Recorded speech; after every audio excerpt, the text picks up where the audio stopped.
Hello friends, இந்த வீடியோவில் இன்றைக்கி என்ன பார்க்க போகிறோம் அப்படின்னு பார்த்தீங்கன்னா, எஸ்சிடிடிஆர்பி 21/7/2024 நடந்த கொஸ்டின் பேப்பர்லேருந்து பார்ட் ஏ தமிழில் உள்ள கொஸ்டின் நம்பர் 21 தான் பார்க்க போகிறோம். அதுக்கான answer book proof page number எக்ஸ்ப்ளனேஷனோடு பார்க்கலாம். கொஸ்டின் பாருங்கள். சொற்களை அளவாக பயன்படுத்தி உரைநடையை அழகு செய்தவர் யார்? Option A M Varadarasanar, option B V Kalyanasundaranar, option C Annadurai, option D மு கருணாநிதி. இந்த கொஷின் எந்த புக்கில் இருக்குதுன்னு பார்த்துட்டு வந்துடலாம். 10th ஸ்டாண்டர்டில் இயல் 1ல் உரைநடையின் அணிகலன்கள் அந்த டாப்பிக்கில் பேஜ் நம்பர் 14 இருக்கும் பாருங்கள். இதுதான் 10th ஸ்டாண்டர்ட் புக்கு.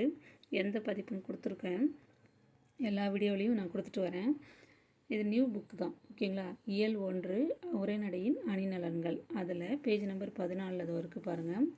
சொற்களை அளவாக பயன்படுத்தி உரைநடையை அழகு செய்ய மு வரதராசனார் தம் நாட்டுப்பற்று எனும் கட்டுரை தொகுப்பில் கீழே உள்ள வரிகளை சொல்லியிருக்காரு.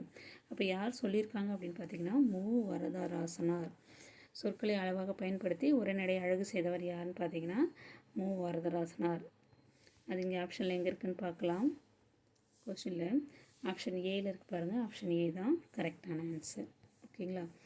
இப்போ பாருங்கள், அந்த ஆன்சர் தான் நான் லாஸ்ட்டில் கொடுத்துருக்கேன். கரெக்ட் ஆன்சர் ஆப்ஷன் ஏ மு வரதராசனார். அப்புறம் அந்த 10th ஸ்டாண்டர்ட் புக்கோட லாஸ்ட் பேஜ் கொடுத்துருக்கேன். இது அப்ஜெக்ஷனுக்காக நான் கொடுத்துருக்கேன். இந்த வீடியோ உங்களுக்கு பயனுள்ளதாக இருக்கணும்னு நம்புகிறேன். Thank you friends.